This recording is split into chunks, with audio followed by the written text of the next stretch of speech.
Hey guys, মর্নিংটা শুরু হচ্ছে আজকে স্যাটারডে। দেখো আগের দিনের মেয়ের সেই স্কুলের টিফিন, ওটাই আজকে ব্রেকফাস্ট হয়ে যাবে, আর তার সাথে কফি। মিস্টার দাস এখন বাড়িতে আছেন, তো সেই জন্য ও সকালবেলা উঠে স্নান টান করে নিয়েছে, নিয়ে ওই আগের দিন স্কুলের ইয়েটা নিয়ে বসে গেছে, লিবলেটটা। আর একটা মাফিন নিয়েছি আমিও, যেটা ছিল ওদের। সেই সব করে আজকে আমরা সকালবেলা ব্রেকফাস্ট করলাম। আর এখানে কালকে স্যান্ডউইচ দিয়েছিলাম মেয়েকে, চিকেন স্যান্ডউইচ খায়নি, সেটা একটুখানি পড়েছিল এক টুকরা, সেটাও মুখে তুলে নিলাম। আর এই সকাল থেকে পড়াশোনা কিছু নেই, এখন আঁকাঝোঁকা করছে বসে বসে। আর কি বলবো, আমি এখানে সব খাওয়া দাওয়াগুলো করে, মানে যেটুকু স্যান্ডউইচ ছিল ওটা ফেলে দেবো, ওটা খেয়ে নিচ্ছি। আর ওদিকে রান্নাবান্নাও করছি। রান্না বলতে তেমন কিছু করিনি, আজকে শরীরটা না একটু টায়ার্ড। আজকে ভাত, ফুলকপি আলু ভাজা, মাছের তেল আর মাছ ভাজা, এই রান্না হয়েছে আজকে। প্রচণ্ড শরীরটা টায়ার্ড, কেন জানি না, গায়ে হাতে খুব ব্যথা করছে। আর মেয়েও ভীষণ টায়ার্ড, ভীষণ। সে ঘুম থেকে উঠতেই পারছে না, চলতেই পারছে না, এরকম একটা ব্যাপার। একদিন প্রোগ্রাম করি, আমি বললাম যে কী রে তোর এই অবস্থা। আর সব থেকে যেটা ভালোবাসে সেটাই খাচ্ছে, দেখো, সেটা হচ্ছে মাছের তেল। ও মাছের তেল খেতে খুব ভালোবাসে। আর কাতলা মাছের তেল আমি মাঝে মাঝে নিয়েও আসি, তো এরকম মাছের তেল দিয়ে সুন্দর ভাত মাখিয়ে খাচ্ছে। আর আজকে না ভাত খেতে খুব একটা জ্বালায়ও নি। অন্যদিন যা ভাত খেতে জ্বালায়, আজকে বলেছিল মা গরম গরম মাছ ভাজা খাবো, তো মামা সেটাই করে দিয়েছে। তারপরে খেয়ে দিয়ে ঘুমাচ্ছিল।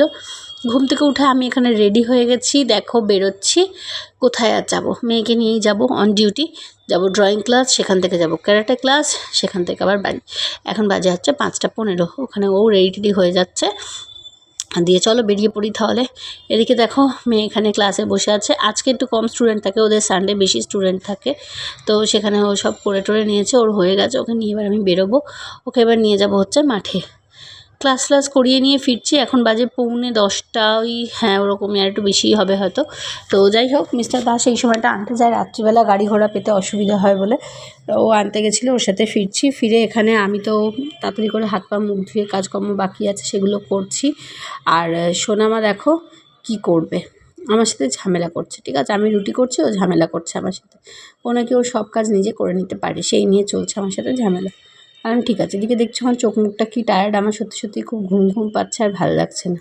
শরীর আমার আর দেয় না, সত্যি বলছি, শরীর দেয় না। দুদিন পর মনে হচ্ছে দুদিন খালি একটু শুয়ে ঘুমাতে পারলে ভালো হয়, কিন্তু আবার মেয়ের সামনে পরীক্ষা, এখন তো ঘুমানোর গল্প শেষ, ছেড়ে দাও। তো যাই হোক, এখানে আমি রুটি করে নেওয়ার পর আমি বলছি ঠিক আছে, তুমি যখন নিজে সব কাজ পারো তাহলে নিজে করে নাও। ওমা দেখো কি সুন্দর নিজে নিজে রুটিটা গোল করে বেলেছে। আমি বলেছি আজ থেকে নিজের সব খাবার তুমি নিজে রেডি করে নেবে। দেখলাম বা বেশ ভালোই রুটিটা গোল গোল বেলেছে, একটু মোটা মোটা ছোটো করেছে, কিন্তু যাই হোক রুটিটা কিন্তু বেলেছে গোল, খুব একটা ট্যাড়া ব্যাকা বেলেনি আর কি। যা করেছে আমি বললাম মোট কথা তোমাকে নিজেকেই করতে হবে। তুমি যখন এত বড় কথা বলেছো যে আমি সব কাজ করে নিতে পারি, তোমাকে আমার কিছু করে দিতে হবে না, এসব নাকি এসব বলেছে।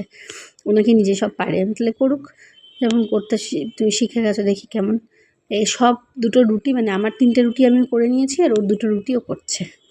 দেখো শুধু কাণ্ডটা, এ দেখো 2টো রুটি বেড়েছে, বেড়ে 2টো রুটি ওপরে ওপরে দিয়েছে। আমি আবার ছেড়ে আসতেও পারছি না, গ্যাস গরম, তো সেই জন্য মানে ঠিক আছে আমি তো কিছু বলবো না, তুমি করো তোমার মতো করে, আমি কিচ্ছু বলতে যাবো না। তুমি যেরকম খাবে, পোড়া রুটি পোড়া রুটি, ভালো রুটি যেরকম পারবে সেরকম করে খাও, আমি কিছু বলবো না। এ দেখো ঠিক ঠিক উল্টাচ্ছে, কিন্তু আমি ওর থেকে এতটা আশা করিনি। যাই হোক ঠিক আছে, করতে পারছে দেখছি, করুক করুক একটুখানি। এ দেখো পোড়া পোড়া 2টো রুটি বানিয়েছে ফাইনালি। এই যে নিজের রুটিতে নিজে বাটা নিয়ে নিয়েছে, এক খাবলা নিয়ে এবার বাটার লাগাচ্ছে। রুটি বাটার দিয়ে খাবে, পোড়া রুটি আর কী দিয়েই খাবো বা খাবে বলো।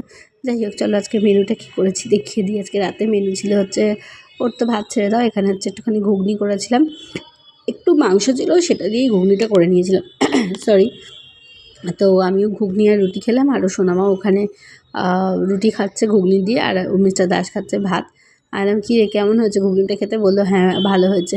আর রুটিটা খেতে কেমন হয়েছে, রুটিটা নাকি আরও ভালো হয়েছে, বাটার দিয়ে দিয়েছে, সেই জন্য। নিজের করা জিনিস তো, তাই সবই ভালো লাগে। যাই হোক চলো, আজকে ব্লগটা শেষ করি। তোমরা কালকে সোনামার ফাংশানের ব্লগে অনেক অনেক অনেক ভালোবাসা দিলে, তোমাদের সবাইকে অনেক অনেক অনেক থ্যাংক ইউ তার জন্য। তোমরা এভাবেই পাশে থেকো প্লিজ। আর সবাইকে বলছি, যারা যারা ব্লগটা দেখছো প্লিজ একটা সাবস্ক্রাইব করে দিয়ে যেও।